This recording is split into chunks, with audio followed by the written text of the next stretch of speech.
Hello viewers, welcome to cinema king universe. ரொம்ப நாளாவே நீங்க டார்சன் ஜான் படத்தை ரிவ்யூ பண்ணுங்க அப்படின்னு சொல்லி கேட்டுட்டே இருந்தீங்க. சோ உங்க ரிக்வெஸ்ட்டை பூர்த்தி செய்யற விதமா இந்த ஒரு வீடியோல 1995 வெளியான இந்த ஒரு டார்சன் படத்தை பத்தி இந்த வீடியோல பார்க்கலாம். இந்த படத்தை நீங்க ஒருவேளை பாத்தீங்க அப்படின்னா படத்துல உண்மையிலே கதை இருக்காப்பா அப்படின்னு சொல்லி தான் கேட்பீங்க. ஏன்னா அந்த படத்துல சம்பவம் கிடையாது, சம்பவம் மட்டும் தான் படமாவே இருக்கு. சரி, நானும் இந்த படத்தை எப்படா போஸ்ட் பண்றது அப்படின்னு சொல்லி தான் யோசிச்சுட்டு இருந்தேன். சரி, ஓகே, உங்களோட ரிக்வெஸ்ட்டை பூர்த்தி செய்யணும் இல்லையா, அதுக்காகவே இந்த வீடியோ நான் பண்றேன். நான் ஏற்கனவே சொன்ன மாதிரி தான் இந்த படம் முழுக்க முழுக்க சம்பவம் அதிகமா இருக்கிறதுனால பெரியவங்க மட்டும் பாருங்க. அதிலும் குறிப்பா வீடியோக்குள்ள போறது முடியும், மறக்காம ஹெட்ஃபோன்ஸ் போட்டுக்கோங்க. அதே போல நீங்க நம்ம சேனல் இப்ப தான் ஃபர்ஸ்ட் பாக்குறீங்க அப்படின்னா இந்த வீடியோ லைக் பண்ணி நம்ம சேனல் சப்ஸ்கிரைப் பண்ணிக்கோங்க. இந்த படம் ஆரம்பிச்சதும் ஹீரோயினை காட்டுறாங்க. ஹீரோயினோட காட்டுக்குள்ள அவங்க டீமோட வந்துட்டு இருக்கா. இவன் எங்கடா எதுக்குடா வர அப்படின்னு சொல்லி பார்த்தா இவன் பாய் ஃப்ரெண்ட் ஆல்ரெடி காட்டுக்கு ஒரு மாசத்துக்கு முன்னாடி வந்திருப்பான். அதாவது 25 வருஷத்துக்கு முன்னாடி ஒரு பையன் அந்த காட்டுல காணாம போயிருக்கான். அந்த பையனை தேடி தரணும்னு சொல்லி அவங்க வீட்டுல கேட்டிருக்காங்க. அதனால நம்ம ஹீரோயினோட பாய் ஃப்ரெண்ட் இந்த காட்டுக்கு வந்து அந்த பையனை தேடிட்டு இருக்கான். அவன் வந்து ஒரு மாசம் ஆயிடுச்சு. அவனை பார்க்க முடியாம இருந்ததுனால நம்ம ஹீரோயின் கிளம்பி அங்க இருந்து வந்துட்டு இருக்கா. இவங்க நடந்து வரும்போதே அந்த காட்டோட அழகை காட்டுறாங்க. அந்த காட்டுல இருக்கிற விலங்குங்க, நரிங்க, குரங்குங்க இதெல்லாம் காமிச்சிட்டு இருக்காங்க. அதுக்கப்புறம் நம்ம ஹீரோயின் ஒரு வழியா அந்த வந்துடுறா. அந்த குடத்துக்கு வந்த உடனே அங்க இருக்கிற டயானாவை வந்து இன்வைட் பண்றா. இந்த டயானா யார் அப்படின்னா இவ பாய் ஃப்ரெண்டோட அசிஸ்டன்ட். அதுக்கப்புறம் பாய் ஃப்ரெண்ட் வரான். ஜான், நீ என்ன இங்க பண்ற, என்ன பார்க்கல அப்படின்னு சொல்லி இவ்வளவு தூரம் வந்துட்டியா அப்படின்னு சொல்லி அவன் கேட்கறான். அதுக்கு நம்ம ஹீரோயினும் ஆமா ஆமா உன்னை விட்டு என்னால எப்படி இருக்க முடியும் அப்படின்னு சொல்லி பேசிக்கிட்டு அவங்க 3 பேர் நடந்து போயிட்டு இருக்காங்க. அதுக்கப்புறம் அங்க போயிட்டு அந்த டீம்ல இருக்கிற எல்லாரும் கூடயும் நம்ம ஹீரோயின் அறிமுகமாயிக்கிறா. அப்புறம் இன்னைக்கு நைட் ஆயிடுது. எல்லாரும் கேம்ப் ஃபயர் கொண்டாடிட்டு இருக்காங்க. ஒருத்த உட்காந்து பாட்டு பாடிட்டு இருக்கான். அப்ப ஹீரோயின் இவங்க எல்லாரும் என்ஜாய் பண்றாங்க இல்லையா, அதை உட்காந்து அமைதியா பாத்துக்கிட்டு இருக்கா. இவங்க இந்த மாதிரி பண்ணிட்டு இருக்கும்போது டக்குனு மேல ஒரு வித்தியாசமா சவுண்ட் கேக்குது. உடனே யாரும் மேல பார்க்க ஆரம்பிக்கிறாங்க. அதுக்கு உடனே கூட ஹெல்ப் பண்ற ஒருத்தர் இருக்கான். அவன் என்ன சொல்றான் அப்படின்னா, பயப்படாதீங்க, ஒண்ணு இல்ல, இந்த இடம் கொஞ்சம் மோசமானது தான், காட்டு விலங்குங்க அதிகமா இருக்கும், சரி விடுங்க, எல்லாத்தையும் பாத்துக்கலாம், யாரும் பயப்பட வேணாம் அப்படின்னு சொல்லி அவன் சொல்றான். அதுக்கப்புறம் மறுநாள் காலையில விடிஞ்சிருது. எல்லாரும் ஒவ்வொரு டீமா கிளம்பிட்டு இருக்காங்க. மேகி அப்படிங்கிற பொண்ணு ஒரு டீம் கூப்பிட்டு கிளம்புறா. அப்ப ஹீரோயின் அங்கங்க திரும்பி பாத்துக்கிட்டு இருக்கா. எல்லாரும் தனித்தனியா பிரிஞ்சு போவீங்களா அப்படின்னு சொல்லி கேட்கறா. ஆமாமா, தனித்தனியா பிரிச்சு தேனா தானே சீக்கிரம் கண்டுபிடிக்க முடியும் அப்படின்னு சொல்லிட்டு அந்த ரேனா கிட்ட சொல்றான். இங்க பாரு, ஜான பத்திரமா பாத்துக்கோ, நான் போயிட்டு தேடிட்டு நான் ஈவினிங் வந்துடுறேன் அப்படின்னு சொல்லிட்டு அங்க இருந்து கிளம்பிடுறான். அதுக்கு டயானாவும் போன பிறகு பரவாயில்லைங்க சார், உங்க மேல ரொம்ப தான் பாசம் வச்சிருக்காரு அப்படின்னு சொல்லி கமெண்ட் பண்றா. அதுக்கப்புறம் நம்ம ஹீரோயினை சிரிச்சுக்கிட்டு இருக்கா. அப்புறம் அந்த டயானா என்ன சொல்றா அப்படின்னா, சரி ஜான், நீங்க கூட தாண்டே இரு, எனக்கு ஒரு சின்ன வேலை இருக்கு, நானும் இவனு போய் அந்த காட்டுக்குள்ள அங்க தனியா தேடிட்டு வரோம், நீ இங்கே இரு, எங்கேயும் போயிடாத அப்படின்னு சொல்லிட்டு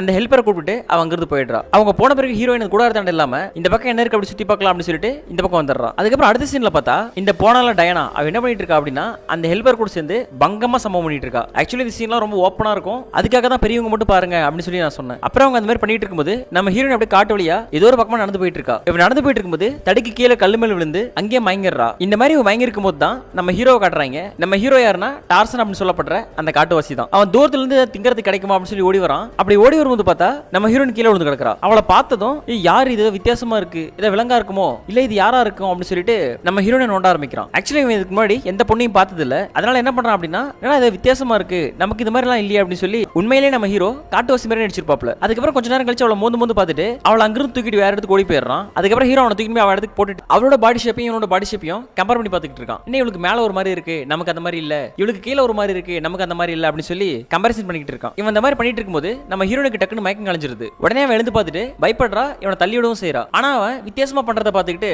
ஓ இவன் காட்டுவாசி போல அப்படின்னு சொல்லி அப்பதான் காம ஆகுறா. அதுக்கப்புறம் நம்ம ஹீரோயின் அவனுக்கு எக்ஸ்பிளைன் பண்றா, இங்க பாரு, நான் பொண்ணு அதனால எனக்கு இது இருக்கு, நீ பையன் அதனால உனக்கு இது இல்ல அப்படின்னு சொல்லி எக்ஸ்பிளைன் பண்றா. அப்படி எக்ஸ்பிளைன் பண்ணும்போது பார்த்தா அவனுக்கு கீழே ஃபுல்லா அந்த லெவல்ல இருக்கு. அதுக்கப்புறம் அந்த சீனை கட் பண்ணிட்டு நம்ம டயானாவை கட்டுறாங்க. டயானா வந்து ஹெல்ப்பர் சம்பவம் பண்ணிட்டு வெளியே வராங்க. வெளியே கோடத்துக்கிட்ட வந்து பார்த்தா நம்ம ஜானை காணோம். ஜான் ஜான் அப்படின்னு சொல்லிட்டு அங்க கத்திட்டு ஃபுல்லா தேட ஆரம்பிச்சிடுறாங்க. அதுக்கப்புறம் நம்ம ஹீரோ ஹீரோயின் காட்டுறாங்க. இவங்க 2 பேரும் உட்கார்ந்து பேசிக்கிட்டு இருக்காங்க. ஹீரோயின் அவனுக்கு ஒண்ணு சொல்லி தரா. அதாவது ஹியூமன் பாடி இப்படி இருக்கும், இதுதான் ஃபங்க்ஷன் அப்படி இப்படின்னு சொல்லிட்டு இருக்கா. ஆனா அவன் பாத்தீங்கன்னா பேச மாட்டேங்கிறான். குரங்கு என்னென்னலாம் ஆக்ஷன் பண்ணுமோ அந்த மாதிரி நம்ம மொத்த ஆக்ஷனும் பண்ணிட்டு இருக்கான். அதுக்கப்புறம் கொஞ்ச நேரம் முன்னாடி பேசிட்டு இருக்காங்க. பேசிட்டு இருக்கும்போது 2 பேருக்குள்ள ஆட்டோமேட்டிக்கா கெமிஸ்ட்ரி ஒர்க் அவுட் ஆயிடுது. அப்புறம் என்ன, இவளே அவனுக்கு பாடி ஃபங்க்ஷனை பத்தி சொல்லி கொடுத்துட்டு இவளே அவனுக்கு சம்பவத்தையும் பண்ணி விட்டுறா. ஆக்சுவலி இதுல பியூட்டி என்ன அப்படின்னா, இந்த ஹீரோ ஹீரோயின் இருக்காங்க இல்லையா, இவங்க 2 பேரும் உண்மையிலே ரியல் லைஃப்ல ஹஸ்பண்ட் அண்ட் வைஃப். உண்மையிலே இந்த சீன்லாம் வேற லெவல்ல ஓப்பனாவே பண்ணிருப்பானுங்க. அப்புறம் இந்த சீன் அப்படியே முடிஞ்சிருது. அடுத்த சீன் பார்த்தா நம்ம ஹீரோனோட பாய் ஃப்ரெண்ட் இருக்கான் இல்லையா, அவன் ஈவினிங் வரான். ஈவினிங் வந்து டயானா கிட்ட கேட்க டயானாவும் ஜான் எங்க மிஸ் ஆயிட்டா அப்படின்னு சொல்லி சொல்றா. அதுக்கு அவன் டென்ஷன் ஆயிட்டு சரி விடு, இப்ப எப்படிதான் தேடி ஆகணும் அப்படின்னு சொல்லிட்டு அவன் ஒரு பக்கம் ஓடுறான். அதுக்கப்புறம் அந்த மேகி பொண்ணு இந்த டயானா இவங்கலாம் சொல்லி இவங்க ஒரு பக்கம் தேட ஆரம்பிச்சிடுறாங்க. இங்க இந்த மாதிரி சீன் போயிட்டு இருக்கு. அங்க பார்த்தா நம்ம ஹீரோ ஹீரோயின் 2 பேரும் ஜாலியா காட்டுவாசி ட்ரெஸ் போட்டுக்கிட்டு காட்டுவாசிங்க எப்படி வாழ்வாங்களோ அந்த மாதிரி ஒரு வாழ்க்கை வாழ்ந்துட்டு இருக்காங்க. வாழைப்பழம் சாப்பிடுறது, குரங்கோட விளையாடுறது, அப்புறம் மர ஏறி குதிக்கிறது அப்படி சொல்லி சொல்லி ரொம்ப ஜாலியா லைஃப் என்ஜாய் பண்ணிட்டு இருக்காங்க. இந்த பக்கம் பார்த்தா நம்ம ஹீரோனை விடாம இவங்களும் தேடிட்டு தான் இருக்கானுங்க. எங்கேயும் தேடி பார்க்கறானுங்க, ஆனா எங்கேயுமே இல்ல. அதுக்கப்புறம் அந்த சீன் இந்த மாதிரி போயிட்டு இருக்கும்போது ஹீரோ ஹீரோயின் ஒரு பீச் ஓரத்துல ஓடி வராங்க. அப்போ ஓடி வந்து விளையாடிட்டு இருக்கும்போது அங்கேயே ரெண்டு பேருக்கு மைண்ட் சேஞ்ச் ஆகி அங்க ஒரு பங்கமான சம்பவம் பண்றாங்க. அப்புறம் இந்த சீன் முடிஞ்ச அடுத்த சீன்ல நம்ம ஹீரோயின் ஹீரோக்கு பூ கொண்டு வரா. பூ கொண்டு வந்து அவங்க கிட்ட ரொமான்டிக்கா பேசிட்டு இருக்கா. அவனும் அவங்க கிட்ட விளையாடிட்டு இருக்கான். ஆக்சுவலி இவங்க ரெண்டு பேரும் இப்ப பேசுறதே விட்டுட்டு ரெண்டு பேரும் சைகை மூலமா பேச ஆரம்பிச்சுக்கிறாங்க. அதுக்கப்புறம் கொஞ்ச நேரம் இந்த மாதிரி சைகை பண்ணி விளையாடிட்டு இருந்தவங்க என்னாச்சுன்னு தெரியல மறுபடியும் சம்பவம் பண்ண ஆரம்பிச்சிடுறாங்க. ஆக்சுவலி ஒவ்வொரு சம்பவமும் 10ல இருந்து 15 நிமிஷம் வரைக்கும் ஓடுது. அதுக்கப்புறம் சம்பவம் பண்ணி முடிச்ச பிறகு அங்க ஏதோ சவுண்ட் கேக்குது. என்னடா சவுண்ட் கேக்குது சொல்லி ஓடி போய் பார்த்தா ஃபுல்லா ஒட்டகச்சிவிங்க இருக்கு. அதை பார்த்ததும் ஏ அப்படின்னு சொல்லி கத்திக்கிட்டு ஹீரோ ஹீரோனை துரத்திக்கிட்டே ஓடிட்டு இருக்காங்க. இந்த மாதிரி சீன் போயிட்டு இருக்கும்போது ஹீரோ ஹீரோனுக்கு மரம் எப்படி ஏறுறது எப்படி இறங்குறதுன்னு சொல்லி கொடுத்துட்டு இருக்கான். அந்த மாதிரி ஹீரோயின் பண்ணும்போது ஒரு 4-5 காட்டுவாசிங்க ஓடி வந்து நம்ம ஹீரோனை தூக்கிட்டு போயிடுறாங்க. தூக்கிட்டு போனது மட்டும் இல்லாம அவளை எடுத்து போய் கட்டி போடுறாங்க. கட்டி போட்டு ஏதோ சடங்கு பண்ற மாதிரி அவளை சுத்தி டான்ஸ் வேற ஆடிட்டு இருக்காங்க. அப்ப நம்ம ஹீரோ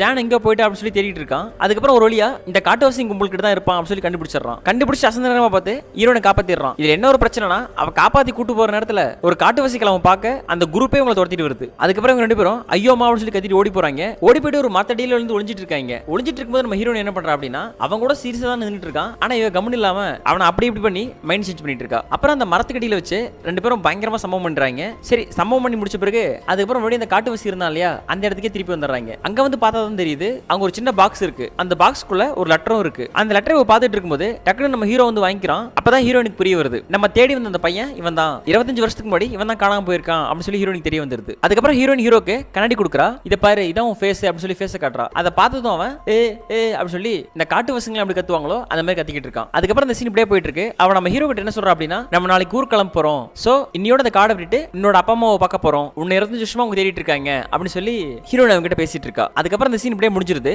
அடுத்த சீன் பார்த்தா ஹீரோ ஹீரோயினையும் படுத்துட்டு இருக்காங்க. அப்ப ஹீரோயின் சும்மா இல்லாம சும்மா படுத்துட்டு இருக்கிற நோண்டி அவனை ஒரு மாதிரி மாத்தி சம்பவம் பண்ண ஆரம்பிச்சிடறா. அவன் சும்மா இருந்தாலும் இவன் சும்மா இருக்க மாட்டா போல இவனை மீட் பண்ணதுல இருந்து கிட்டத்தட்ட ஒரு 4-5 டைம் வேற லெவல்ல சம்பவம் பண்ணிடுறா. அதுக்கப்புறம் சம்பவம் பண்ணி முடிச்ச பிறகு ஹீரோயின் ஹீரோக்கு தாடி எல்லாம் ஷேவ் பண்ணி விடுறா. அது மட்டும் இல்லாம அழகா ட்ரெஸ் பண்ணி ஒரு சின்ன படகுல அவன் அங்கிருந்து கூட்டு போயிட்டு இருக்கா. அதுக்கப்புறம் சொன்ன மாதிரி ஹீரோயின் ஒரு வில்லேஜுக்குள்ள வந்துடுறா. அதுக்கப்புறம் அந்த சீனை கட் பண்ணிட்டு நம்ம ஹீரோட பாய் ஃப்ரெண்ட் இருக்கானே அவனை காட்டுறாங்க. அவன் ஏதோ ஒரு டைரி உட்காந்து படிச்சிட்டு இருக்கான். இவன் இந்த மாதிரி படிச்சிட்டு இருக்கும்போது காலிங் பெல் அடிக்கிற சவுண்ட் கேக்குது. யாரா அது அப்படின்னு சொல்லி வெளியே ஓபன் பண்ணி பார்த்தா என்னோட அசிஸ்டன்ட்ல ஒரு பொண்ணு மேகி அப்படின்னு சொல்லி. இவனுக்கு மொத்தம் 2 அசிஸ்டன்ட், ஒன்னு டயானா இன்னொன்னு இந்த மேகி. அந்த பொண்ணு வந்ததும் மேகி நீ என்ன பண்றீங்க அப்படின்னு சொல்லி கேக்குறான். ஏ மைக் என்ன உனக்கு தெரியாதா எவ்வளவு நாளாச்சு நம்ம பண்ணி உன் லவர் வேற எங்கல்ல வா ஒரு ரவுண்ட் போலாம் அப்படின்னு சொல்லி பயங்கரமா சம்பவம் பண்றாங்க. இதை பார்க்கும்போது டேய் நீயும் அப்படிதானடா அப்படிங்கிற மாதிரி தான் நமக்கு தோணும். அதுக்கப்புறம் 2 பேரும் சேர்ந்து ஒரு வழியா சம்பவம் பண்ணி முடிச்சிடறாங்க. அடுத்த சீன் பார்த்தா நம்ம ஹீரோயின் ஹீரோவை எல்லாருக்கும் இன்ட்ரோடியூஸ் பண்றா. நம்ம தேடி வந்தது இவரதான் அப்படின்னு சொல்லி ஹீரோயின் சொல்றா. இவ சொல்லும் போது இந்த டயானாவும் டயானோட சிஸ்டரும் இவனை ஒரு மாதிரியா பாக்குறாங்க. அதுக்கப்புறம் நம்ம ஹீரோனோட பாய் ஃப்ரெண்ட் இவனுக்கு கை கொடுக்குறான். ஆனா அவனுக்கு அப்படின்னா என்னன்னு சொல்லி தெரியாம அப்படியே திரு முடிச்சுட்டு நின்னுட்டு இருக்கான். அதுக்கப்புறமா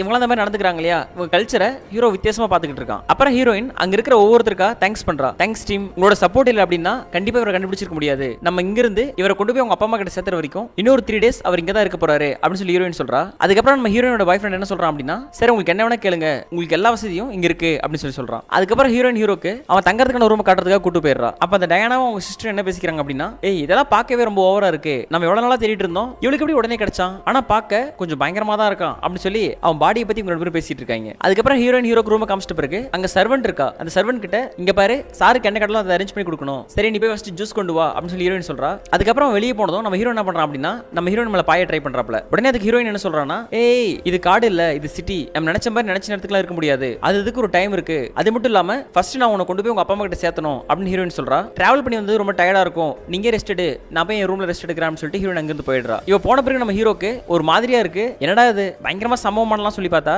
இப்படி சொல்லிட்டாலே அப்படி சொல்லி அப்படி சொல்லி திரு முடிச்சிட்டு இருக்கான். அதுக்கப்புறம் அங்க சைடுல பார்த்தா ஏதோ கயிறு மாதிரி தொங்கிட்டு இருக்கு. அதை பார்த்ததும் அவனுக்கு காட்டுல அவன் இந்த விழுதுக்கெல்லாம் பிடிச்சி தொங்குவான் இல்லையா அந்த ஞாபகம் வருது. அதனால அதை பிடிச்சி இழுக்கிறான். ஆக்சுவலி அதை பிடிச்சி இழுத்தா அந்த சர்வெண்ட் பொண்ணு இருக்கா இல்லையா அவ வந்து உனக்கு தேவையான ஹெல்ப் எல்லாம் பண்ணுவா. அந்த மாதிரி அவன் கயிறு பிடிச்சி இழுத்ததுனால அங்க சர்வெண்ட் பொண்ணு வரா. அதுக்கப்புறம் அந்த சீன் அப்படியே கட் பண்ணிட்டு நம்ம ஹீரோயினை காட்டுறாங்க. ஹீரோயின் வெளியே வந்ததும் நம்ம ஹீரோனோட பாய் ஃப்ரெண்ட் இருக்கான் இல்லையா அவன் நம்ம ஹீரோயின் கிட்ட ரொமான்ஸ் பண்ண ட்ரை பண்றான். அதுக்கவ ஏய் கொஞ்ச நேரம் இருப்பா எனக்கு மைண்டே சரியில்லை அப்படின்னு சொல்றா. அதுக்கு அவனும் சரி பேபி அப்படின்னு சொல்லி டல்லா அமைதியாயிடுறான். அதுக்கப்புறம் உள்ள காட்டுறாங்க. உள்ள பார்த்தா நம்ம ஹீரோ அந்த சர்வெண்ட்டை சும்மா வச்சு செய்யறான். அந்த சர்வெண்ட் பொண்ணையும் சும்மா சொல்லக்கூடாது பயங்கரமா கம்பெனி கொடுக்குறா. இந்த சர்வெண்ட் பொண்ணு யார் அப்படின்னா இந்த டயானா கூட ஃபர்ஸ்ட் சம்பவம் பண்ணால இந்த ஹெல்ப்பரா கூட இருந்தானே அவனோட பொண்டாட்டி. அதுக்கப்புறம் ஹீரோ சம்பவம் பண்ணி முடிச்ச பிறகு அழகா ட்ரெஸ் பண்ணி ரெடி ஆகி நைட் டின்னருக்கு வரான். அவன் வந்ததும் ஹீரோயின் போயிட்டு அவனை கூப்பிட்டு வரா. அப்புறம் டேபிள்ல சாப்பாடு கொண்டு வைக்கிறாங்க. இவன் சாப்பாடை பார்த்ததும் அப்படியே அலைஞ்சிட்டு சாப்பிட்டு இருக்கான். அதுக்கப்புறம் சாப்பிடும்போது சைடுல பாக்குறான் எல்லாரும் இவனையே பார்த்துட்டு இருக்காங்க. அதுக்கப்புறம் அவனுக்கு ஒரு மாதிரி ஆயிடுது. அவன் ஹீரோயினை பாக்குறான். ஹீரோயின் அவனுக்கு கண்ணிலே பொறுமையா சாப்பிடு அப்படிங்கிற மாதிரி காட்டுறா. அதுக்கப்புறம் இந்த மாதிரி சீன் போயிட்டு இருக்கு. இவனோட பேர் கண்ணிலே பேசிட்டு இருக்கிறத நம்ம ஹீரோனோட பாய் ஃப்ரெண்ட் இருக்கான் இல்லையா அவன் பாத்துறான். அவனுக்கு இதை பார்த்ததும் ஃபேஸ் ஒரு மாதிரி டல் ஆயிடுது. அதுக்கப்புறம் சாப்பிட பிடிக்காம அங்கிருந்து வெளியே போயிடுறான். போயிடுறான். இவன் எழுந்து வெளியே போனோடனே எல்லாரும் அமைதியாயிடுறாங்க. ஹீரோ எல்லாரும் சுத்தி முத்தி பார்த்துட்டு சரி ஓகே இதுக்கு மேலே சாப்பிடக்கூடாது போல அப்படின்னு சொல்லிட்டு அங்கேயே வச்சுட்டு அவன் அமைதியா ரூம்குள்ள போயிடுறான். இது எல்லாத்தையும் ஹீரோயின் பாக்குறா. ஆனா அவளுக்கு என்னடா சொல்லணும் அப்படின்னு சொல்லி தெரியல. அவ அமைதியா அப்படியே இருக்கா. அதுக்கப்புறம் ஹீரோ ரூம்குள்ள கட்டுறாங்க. அவன் எதையும் யோசிச்சுட்டு இருக்கான். அப்ப டக்குன்னு டோர் தட்டுற சவுண்ட் கேக்குது. யாரா அப்படின்னு சொல்லி கதவு திறந்து பார்த்தா டயானாவும் அவளோட சிஸ்டரும் அங்க வராங்க. அவங்கள பார்த்துட்டு ஒரு மாதிரி ஸ்டன்னாகி நின்றுட்டு இருக்கான். அதுக்கு டயானா என்ன சொல்றா அப்படின்னா, ஹே ஜான், நீ பார்க்க ரொம்ப சூப்பரா இருக்க பாரு, இவதான் என் சிஸ்டர், வாயேன் கொஞ்ச நேரம் 3 பேரை கொண்டு பேசிட்டு இருக்கலாம் அப்படின்னு சொல்லி அவனை பெட்டுக்கு கூப்பிடுறாங்க. அதுக்கப்புறம் இவனும் கதவு சாத்திர அவங்களை திரும்பி பார்க்கறான். அவங்க 2 பேரும் சம்பவத்துக்கு ரெடியா இருப்பாங்க போல. அப்புறம் அந்த சீனை கட் பண்ணிட்டு நம்ம ஹீரோயினை கட்டுறாங்க. ஹீரோயின் ரொம்ப டல்லா சோகமா இருக்கா. அவளுக்கு ஹீரோட ஞாபகமாவே இருக்கு. சரி அவன் என்ன பண்றான் பார்க்கலாம் அப்படின்னு சொல்லிட்டு அவன் ரூமுக்கு வரா. அவன் ரூமுக்கு வந்து பார்த்தா நம்ம ஹீரோ இந்த டயானாவோடையும் டயானோட சிஸ்டர் இருக்கா இல்லையா, அவங்க 2 பேரும் கூடயும் பயங்கரமா சம்பவம் பண்ணிட்டு இருக்கான். இவங்க இந்த மாதிரி பண்ணிட்டு இருக்கிறத ஹீரோயின் ஜன்னல் எட்டி பார்க்கறா. ஆனா அவ எதுவுமே ரியாக்ட் பண்ணல. சரி அவன் என்ஜாய் பண்ணட்டும் அப்படின்னு சொல்லிட்டு கம்னு பார்த்துட்டு இருக்கா. அதுக்கப்புறம் இந்த சீன் அப்படியே முடிஞ்சிருது. அடுத்த சீன் பார்த்தா நம்ம ஹீரோ இருக்கா இல்லையா, அவன் ஜன்னல் வழியா வெளியே எட்டி பார்க்கறான். வெளியே பார்த்தா நம்ம ஹீரோயினும் பாய் ஃப்ரெண்டும் ஒண்ணா பேசிட்டு இருக்காங்க. அது இல்லாம ஹக் வேற பண்றாங்க. அதை பார்த்ததும் இவனுக்கு ரொம்ப பொசசிவ் ஆயிடுது. இவன் பார்க்கறான் அப்படி சொல்லி ஹீரோயினுக்கும் தெரியும். ஆனா அவன் பாய் ஃப்ரெண்டை கட்டி பிடிச்சிட்டு இவனை பார்த்துட்டு இருக்கா. இந்த சீன் இந்த மாதிரி போயிட்டு இருக்கும்போது டக்குன்னு பார்த்தா ஒரு சம்பவத்தை கட்டுறாங்க. யாரா நீங்க 2 பேரும் அப்படி சொல்லி பார்த்தா இந்த சர்வெண்ட் இருக்கா இல்லையா, அவளும் அவனோட புருஷனும் சம்பவம் பண்ணிட்டு இருக்காங்க. அதான் ஃபர்ஸ்ட் வந்தானே ஹெல்ப்பர் அவன். இவங்க 2 பேரும் இடையில வேற லெவல்ல சம்பவம் பண்ணிட்டு இருக்காங்க. அதுக்கப்புறம் சம்பவம் பண்ணி முடிச்ச பிறகு நம்ம ஹீரோயினை மறுபடியும் காட்டுறாங்க. அதுக்கப்புறம் பார்த்தா நம்ம ஹீரோயின் காட்டுறாங்க. அவனும் ஒரு மாதிரி டல்லா ஒரு ஓரமா நின்னுட்டு இருக்கான். இவன் அந்த மாதிரி நின்னுட்டு இருக்கும்போது இந்த மேகி இருப்பா இல்லையா, அந்த பொண்ணு நம்ம ஹீரோவை பார்க்க வரா. ஹீரோவை பார்க்க வந்துட்டு அவன் என்ன சொல்றா அப்படின்னா, ஹை ஜான் எப்படி இருக்க அப்படின்னு சொல்லி கேட்கறா. அதுக்கு அவன் அமைதியா அவளை பார்க்கறான். அதுக்கு உடனே மறுபடியும் அவ, என்ன ஜான் ரொம்ப டல்லா இருக்க, இங்க பாரு நீ இந்த மாதிரி டல்லா இருக்க கூடாது, நீ ரொம்ப ஹாப்பியா இருக்கணும், அதான் எங்களுக்கு வேணும் அப்படின்னு சொல்லிட்டு அவன் கையை அதுக்கப்புறம் கொஞ்ச நேரம் அவன் பார்க்கறான். அதுக்கப்புறம் அவனால கண்ட்ரோல் பண்ண முடியல. 2 பேரும் சேர்ந்து அந்த இடத்துல சம்பவம் பண்றாங்க. இவங்க 2 பேரும் சம்பவம் பண்றதையும் நம்ம ஹீரோயின் தூரத்துல இருந்து பார்க்கறா. ஆனா ஹீரோனுக்கு இந்த டைம் ரொம்ப கோவமாயிடுது. நான் இங்க ஒருத்தர் இருக்கேன், என் கூட பண்ணாம இவங்க எல்லாரும் கூடயும் பண்றானே அப்படிங்கிற மாதிரி தான் அவ பார்வை தெரியுது. ஆனா இதுல ஒரு பியூட்டி என்ன அப்படின்னா, இந்த ஹீரோயின் இருக்காங்க இல்லையா, இவங்க 2 பேருமே real life husband and wife. உண்மையிலேயே இந்த சீன் ஹஸ்பண்ட் அடிக்கும்போது இவ எப்படி தான் பார்த்துக்கிட்டு இருந்தான்னு தெரியல. ஏன்னா அந்த அளவுக்கு இவன் பயங்கரமா சம்பவம் பண்ணிட்டு இருப்பான். இந்த சம்பவம் எல்லாமே ரொம்ப ஓப்பனாவே இருக்கும். அதுக்கப்புறம் அந்த மாதிரி பண்ணி முடிச்ச பிறகு அவன் வெளியே வரான். வெளியே வந்ததும் ஹீரோயின் அவன்கிட்ட பேசுறா. நீ பண்றது சரியா, நீ என்ன எல்லாரும் கூடயும் பண்ணிட்டு இருக்க அப்படின்னு சொல்லி ஹீரோயின் கேட்கறா. அதுக்கு அவன், என்னால கண்ட்ரோல் பண்ண முடியல, என் கூட நீ இருந்தா நான் உன் கூட மட்டும் தான் பண்ணிருப்பேன், ஆனா இப்போ என்னால சுத்தமா முடியல அப்படின்னு சொல்லி ஹீரோ சொல்றான். அதுக்கப்புறம் ஹீரோயின் அவங்க கிட்ட என்ன சொல்றா அப்படின்னா, சரி என் ரூமுக்கு வா அப்படின்னு சொல்லிட்டு அங்கிருந்து போயிடுறா. அப்புறம் அதுக்கு அடுத்த சீன்ல ஹீரோயின் ஹீரோ 2 பேரும் ரூம்ல மீட் பண்ணிக்கிறாங்க. அப்ப ஹீரோயின் என்ன சொல்றா அப்படின்னா, இப்போ என்ன பாரு, உனக்கு என்ன தோணுதோ இங்க நம்ம ஜாலியா பண்ணலாம், அன்னைக்கு வந்த உடனே நான் வேணாம் தான் சொன்னேன், அதுக்காக எல்லாரும் கூடயும் நான் உன்னை பண்ண சொல்லல, சரி போனது போகட்டும், வந்து வேலையை ஸ்டார்ட் பண்ணு அப்படின்னு சொல்லி சொல்றா. இந்த சீன் பாக்குறதுக்கு ரொம்ப ரொமான்டிக்கா இருக்கும், அதே நேரத்துல ரொம்ப பயங்கரமாவும் இருக்கும். அதுக்கப்புறம் 2 பேரும் ஃபுல்லா அந்த மாதிரி பண்ணி முடிச்ச பிறகு ஹீரோயின் ஹீரோ கிட்ட பேசுறா. இங்க பாரு ஜான், உனக்கு இந்த இடம் சரியா வராது, நீ காட்டுல இருந்தா மட்டும்தான் நீயா இருப்ப, இங்க உன்னை எல்லாருமே டீஸ் பண்ணுவாங்க, அதை பார்க்க எனக்கு ரொம்ப கஷ்டமா இருக்கும், நீ காட்டுல இரு, நான் உன்னை அப்பப்போ வந்து பாத்துக்கிறேன் அப்படின்னு சொல்லி அவனை போய் ஹக் பண்ணிக்கிறா. அப்புறம் அடுத்த சீன் பார்த்தா நம்ம ஹீரோ கொண்டு போய் ஹீரோயின் காட்டுல விட்டுக்கிறா. அவனும் அந்த காட்டுல ஜான் ஜான் அப்படின்னு சொல்லி கத்திக்கிட்டே இருக்கான். இவன் கத்திட்டே இருக்கிற மாதிரி காமிச்சு இந்த படத்தை அப்படியே முடிச்சிடறாங்க. என்ன ஃப்ரெண்ட்ஸ், இந்த படம் சொல்லி முடிச்ச பிறகு எங்கேயா கதையே இல்ல, ஃபுல்லா சம்பவமாவே இருக்கு அப்படின்னு சொல்லி தானே கேக்குறீங்க. அதான் நானும் ஃபர்ஸ்ட் சொன்னேன், இந்த படத்துல சம்பவம் இல்ல, சம்பவம் மட்டும் தான் கதையே. அதனால இந்த படத்தை ட்ரை பண்றீங்க அப்படின்னா பெரியவங்களா இருந்தா மட்டும் ட்ரை பண்ணுங்க. மத்தபடி இந்த வீடியோ உங்களுக்கு பிடிச்சிருந்தா லைக் பண்ணுங்க, சப்ஸ்கிரைப் பண்ணுங்க. இந்த படம் பர்டிகுலர் அப்படின்னு சொல்லி உங்களோட ஒப்பீனியனை கமெண்ட் பாக்ஸ்ல போட்டு விடுங்க. அடுத்த வீடியோல வேற ஒரு சுவாரஸ்யமான படத்தோட உங்களை சந்திக்கிறேன். டேக் கேர் ஃப்ரெண்ட்ஸ், பாய்.